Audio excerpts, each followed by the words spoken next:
Some people are born in the shadow of a mountain, and they spend their whole lives trying to climb it. But others, they learn to become the mountain itself. You don't see them coming.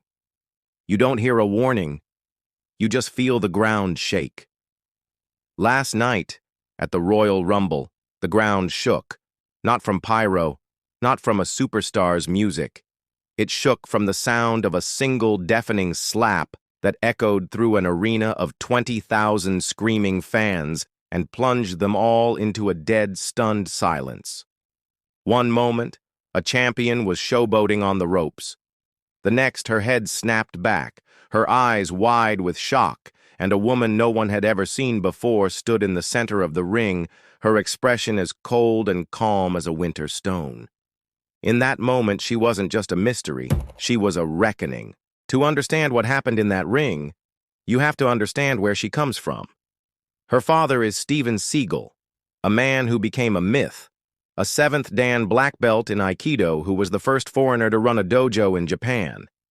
He walked into Hollywood and changed the action movie forever, not with special effects, but with the brutal, efficient language of bone-on-bone martial arts. He taught his children the same way he fought, with discipline, with silence, and with a philosophy that you don't break a person's body, you break their will. His daughter, Kira, grew up in that world. Not in the spotlight, but in the dojo. While other celebrity kids were on red carpets, she was on the mat, learning that true power isn't loud, it's patient. Her father taught her Aikido, Judo, Kenjutsu, not for sport, but as a way of life. He taught her that the loudest person in the room is always the weakest, and he taught her one lesson above all: never show your enemy your true strength until the moment you intend to use it. So when a young Kira Seagal showed up for a WWE tryout years ago, the scouts saw exactly what she wanted them to see. They saw a girl with a famous last name and a flicker of talent. They saw her execute moves with technical skill, but without the fire, without the killer instinct they were looking for. They saw a celebrity child looking for a shortcut. They thanked her for her time and politely showed her the door. What they didn't see was the conversation she'd had with her father the night before, the calm instruction in his voice. They want a show. Don't give it to them. Let them underestimate you. Let them forget you. Your time will come, but not when they choose it. It will come when you do. She didn't fail that tryout. She followed a command. Kira vanished. No social media posts, no interviews, no complaints. She disappeared from the American scene entirely and went into the wild. She surfaced in the small, intense dojos of Japan, where respect is the only currency. She fought in the loud, unforgiving arenas of Mexico, learning the art of lucha libre not for the high-flying spectacle, but for its punishing timing and endurance. She wrestled in grimy halls in local feds across the United States for $50 and a cold hot dog, not for fame, but for knowledge. She wasn't building a brand. She was building a weapon. The whispers started to grow.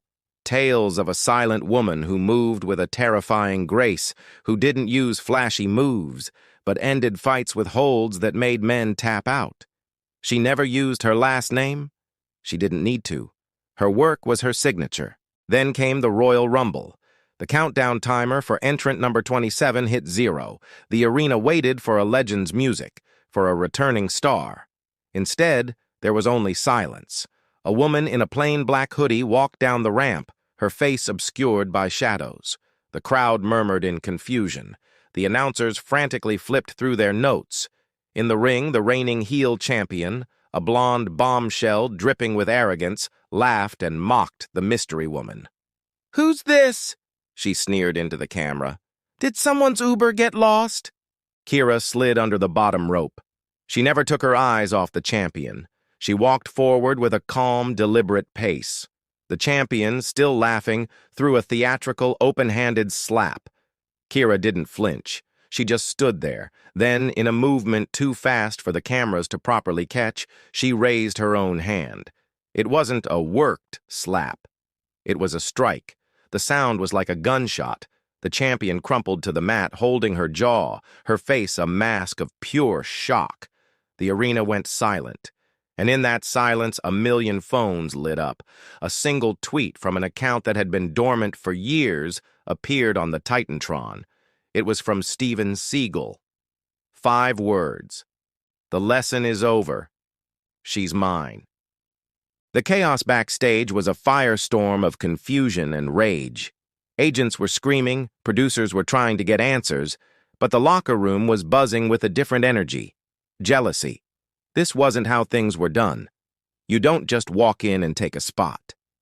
One veteran wrestler, known for her toughness, cornered Kira in the hallway. "You think you're special?" she spat. "You think that name on your birth certificate means you get to skip the line? Your dad's a joke, and so are you." The cameras that were swarming the backstage area caught Kira's reaction. She didn't rise to the bait. She didn't get angry. Her eyes became deadly calm. She looked the veteran up and down and said, in a voice barely above a whisper, "You want to see what my father taught me? Meet me in the ring on Friday. No cameras, no audience, just you and me." But the camera was there. The challenge was issued. The footage leaked online within minutes and the internet exploded. WWE had no choice. They booked the match, but with a twist. It wouldn't be a one-on-one fight. It would be Arissa Seagal versus the veteran who challenged her and her 2 stablemates. A 3-on-1 handicap match. It wasn't a match, it was an execution order. As Kira made her entrance, a figure appeared at the top of the ramp. It was Steven Seagal dressed in black, his face unreadable. He just stood there watching. The bell rang, and the 3 women swarmed her. It should have been over in seconds. It wasn't. Kira moved like a phantom. She used their momentum against them, redirecting charges, using joint locks and throws to neutralize them one by one. She wasn't performing moves, she was dissecting her opponents with chilling precision. Finally, it was just her and the veteran who had insulted her father.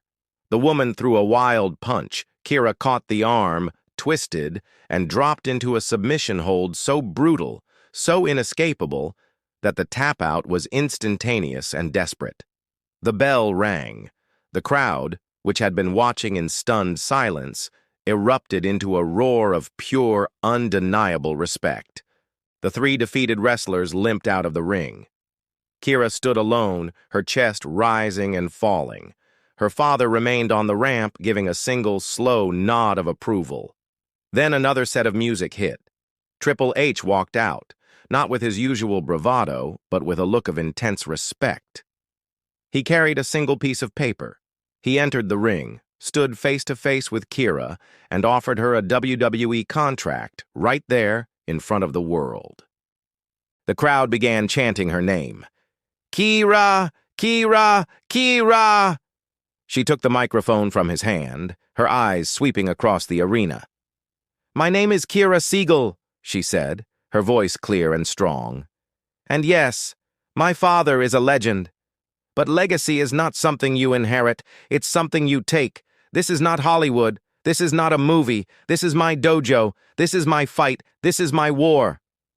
As she finished, Steven Seagal walked down the ramp and stood beside her, raising his daughter's arm in the air.